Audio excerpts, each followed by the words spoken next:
El doctor Alberto Álvarez está con nosotros. El doctor Alberto Álvarez está con nosotros. Antes de seguir, quiero decir que las cifras de abusos en Latinoamérica que estoy leyendo son realmente estremecedoras.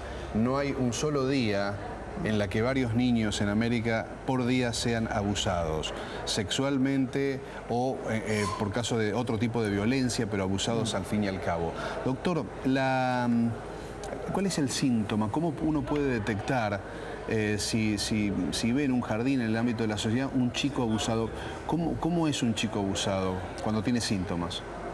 Bueno, por eso lo que yo les estaba diciendo, hay que dos maneras, diríamos, de reaccionar.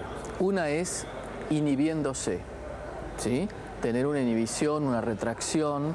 Un chico que en determinado momento, una chica empieza a estar aislada, a no conectarse, a manifestarse, a tener miedos. Y la otra manera es exponerse a situaciones traumáticas. Son chicos que directamente pueden tener diversos tipos de accidentes, exponerse a diversas situaciones, haber cambiado la conducta totalmente.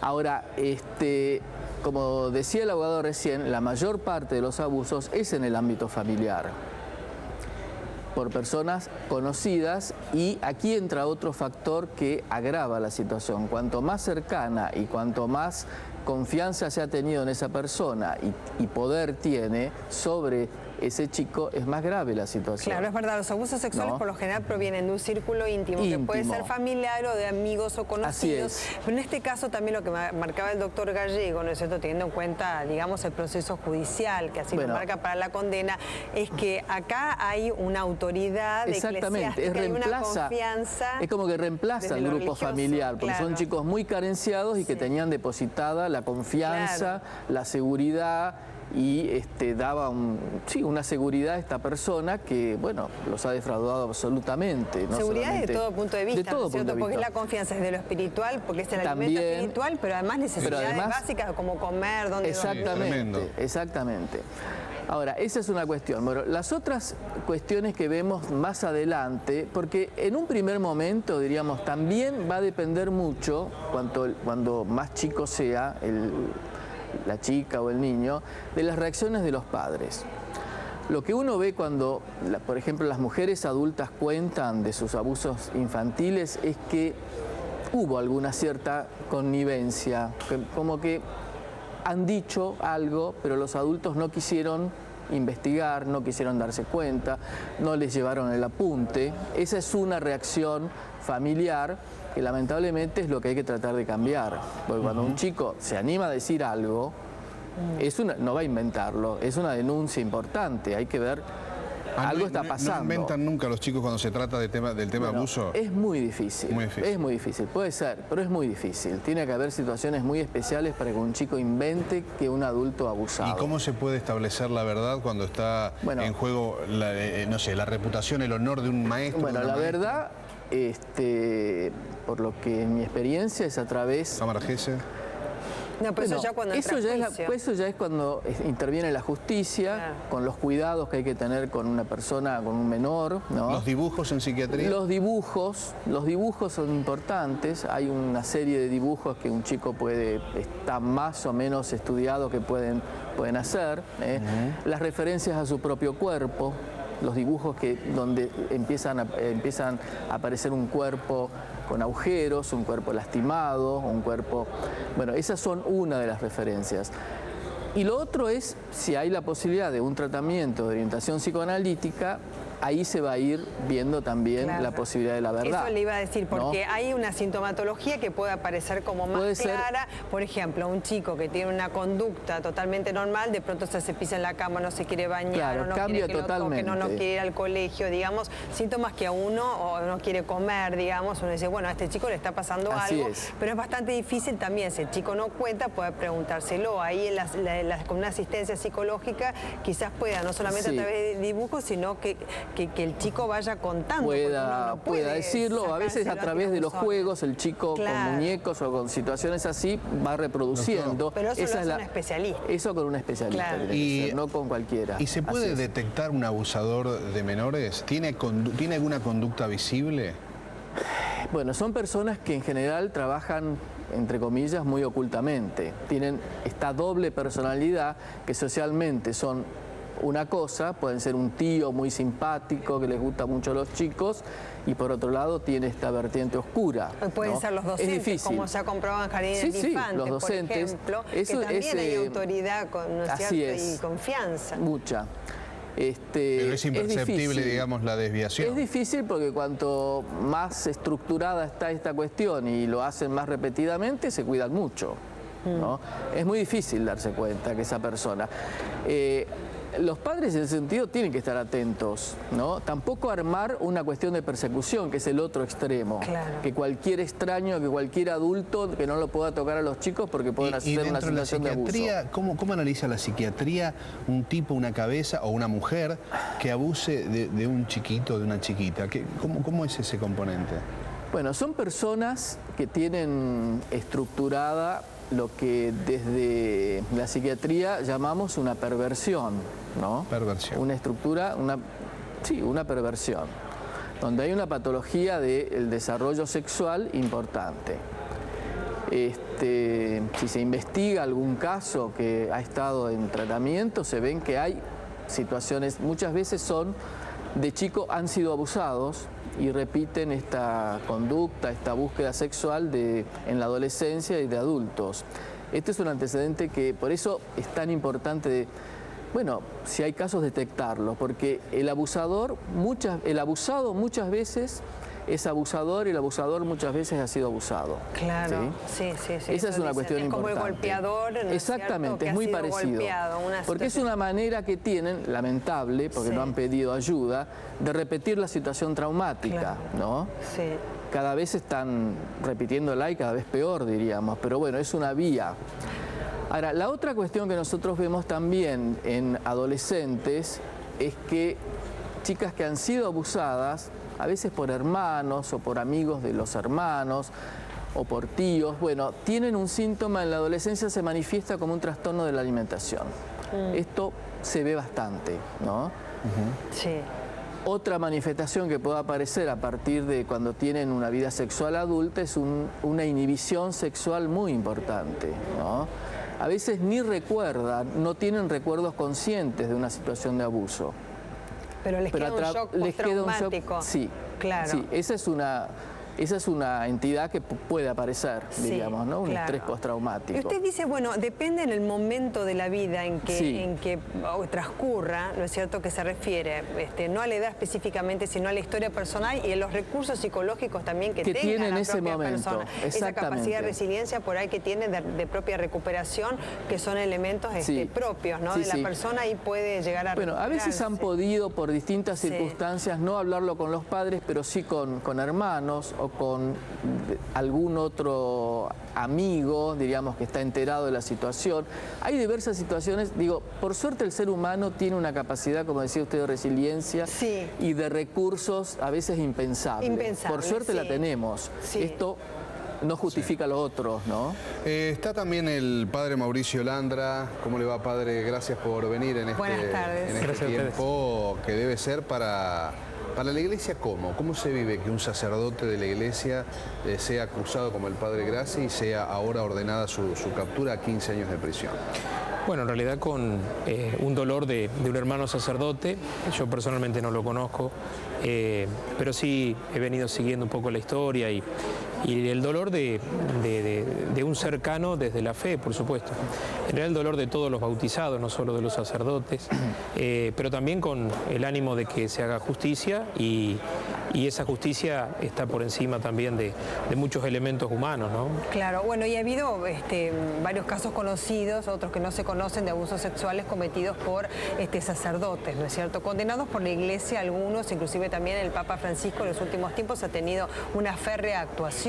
De hecho, cuando asumió su ministerio, alguno ni siquiera lo saludó porque sabía que estaba acusado de abusos sexuales y algún otro quedó excluido, ¿no? Después se produce la excomunión, por supuesto, ¿no? Pero eso, ¿cómo le llega a los propios sacerdotes, ¿no? Como comunidad. Nosotros, desde el derecho canónico, desde la legislación propia de la Iglesia, tiene un tratamiento distinto a la legislación civil de cada Estado, ¿no? Eso hace muy bien en decirlo, porque yo decía, el padre Grassi, cuando me preguntan a dónde va a ir, él ha sido tratado por la justicia ordinaria, no por el derecho canónico. Por eso hagamos la diferencia, porque esta es la justicia ordinaria que le compete a cualquiera que ha cometido un delito, por lo cual lo condenaron a 15 años de prisión. ¿Y el derecho canónico qué hace? En realidad tiene un tratamiento distinto, no tenemos el poder de policía de una detención de ese tipo. No me consta que haya habido un proceso penal canónico, pero no conozco mucho más del tema. En este caso no trascendió, por lo menos, yo no estoy al tanto de este. Eso no quiere decir que no se inicie o que en algún momento se pueda iniciar o que tal vez se inició y dio otro curso, ¿no? ¿Y cómo es si así fuese? Es un proceso interno de la Iglesia, 2 fueros distintos, con una investigación preliminar. Nosotros hablamos de indicios de un posible delito. Este es un delito también dentro de la Iglesia, tipificado de una manera distinta y por supuesto tratado de una manera distinta. Con el agravante no solo de ser menor de edad, sino también con el ministerio sacerdotal o de un religioso o incluso de alguno que está a cargo de menores, ¿no? Y la investigación del derecho canónico, digamos, ¿qué pasa cuando va en paralelo con también el que realiza la justicia ordinaria? Porque acá ya hay una condena y hay una comprobación que ha hecho la justicia ordinaria. El derecho canónico puede investigar por sí mismo, pero a veces el proceso puede ser diferente, que el derecho canónico establezca a través de una investigación que si hubo comisión de estos delitos de abuso sexual, ¿lo pasa la justicia ordinaria? En realidad son fueros distintos, siguen su curso en forma paralela y también con un trabajo de, si lo solicitan convenientemente, colaborar con la investigación, pero no necesariamente de contribuir con las actas de un proceso que son fueros distintos. Eso es producto también de un acuerdo entre el Estado argentino y la Santa Sede y la Iglesia del año 66. ¿Por qué cree que en torno de la Iglesia se han producido varios casos de pedofilia que han sido condenadas sobre todo fuertemente por el Papa Francisco, nuestro Papa argentino, en sus primeras horas de papado prácticamente? Creo que fue a un sacerdote, a un obispo norteamericano, le pidió que no camine más directamente por los pasillos del Vaticano, era un hombre que también estaba acusado. Digo, ¿cuál es la autocrítica que se hace en la Iglesia de por qué se reiteran en distintos lugares del mundo estas cuestiones de pedofilia en distintos sacerdotes? En realidad hubo un tratamiento de la Iglesia que fue modificando su actuación, su legislación también, y viene desde el Papa Juan Pablo II. El Papa Benedicto XVI también. En el ejemplo que ponen ya había una sanción impuesta por el Papa Benedicto XVI y por un proceso canónico donde el Papa Francisco se encontró con uno de los implicados, ¿no? Es relativamente reciente también, antes, digo, estamos hablando del Papa, ¿no? Hace 20 años, digamos, 15 años cambió esto. En realidad la legislación, digamos, tuvo varias modificaciones. Nosotros tenemos un código de derecho canónico, una legislación universal, la que está vigente desde el año 83, y después un montón de disposiciones que son en forma de instrucciones, a veces en forma de decretos, también depende de la autoridad. El tratamiento sí ha ido modificándose y sobre todo en algunos casos, algunos delitos fueron juzgados con una legislación y con un tratamiento distinto, tal vez con menos dureza, o simplemente como se observaba en esos tiempos, no solo en la Iglesia, sino también en todo el ámbito social. Por ejemplo, no había una conciencia de que esto era grave y un delito grave entre las mismas familias.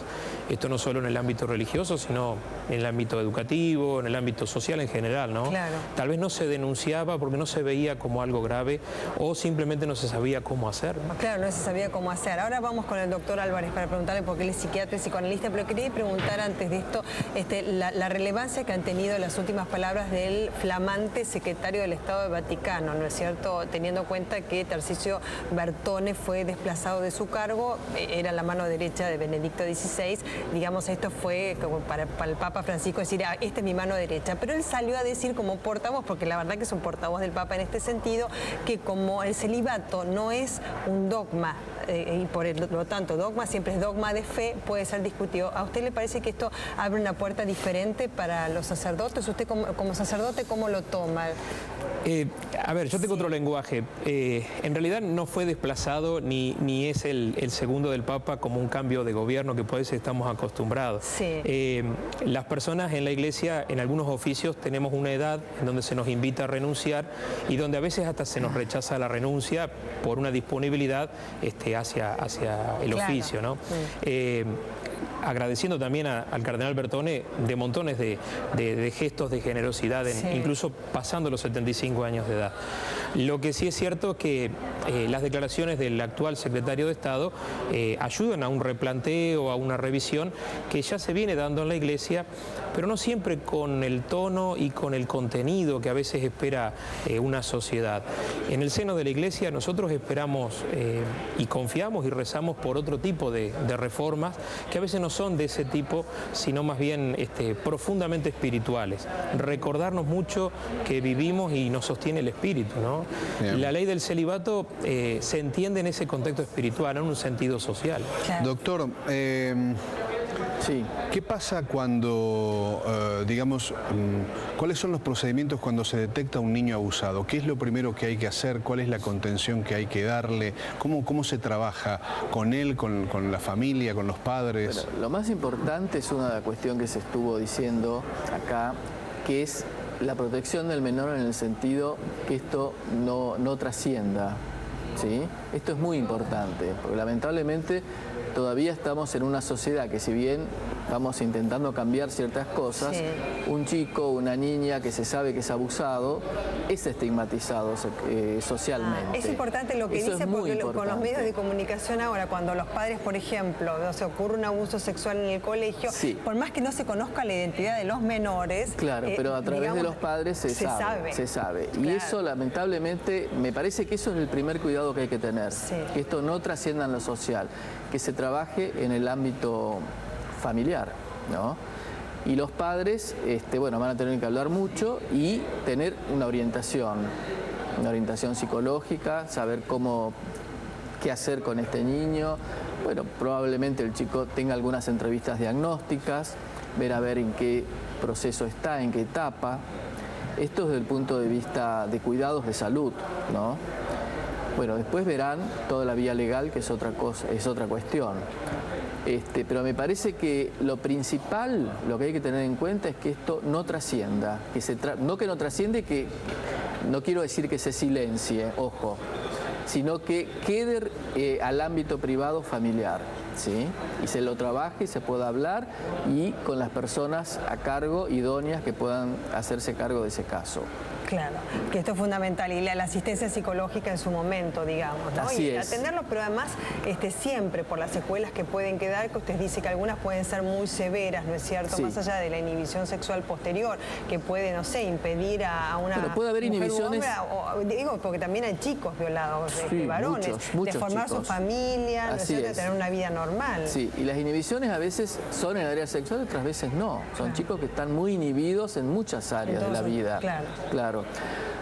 Ahora, lo otro que usted decía recién, que en América Latina hay una gran proporción, y eso debe ser verdad, no tengo las cifras, pero está más o menos sabido que la sociedad, cuanto más tradicional, paternal, diríamos, hay más abuso, pero también porque esto se calla más, se protege más a los adultos, ¿no? Claro, en vez de... Hay toda una concepción que, por suerte, en Argentina estamos cambiando, me parece, a cuatro niños rápidos. Por cada minuto, 4 niños son abusados en Latinoamérica. Esto es abuso sexual, claro, o abuso de maltrato infantil, sí, ¿verdad? Claro. Pero es tremenda la cifra.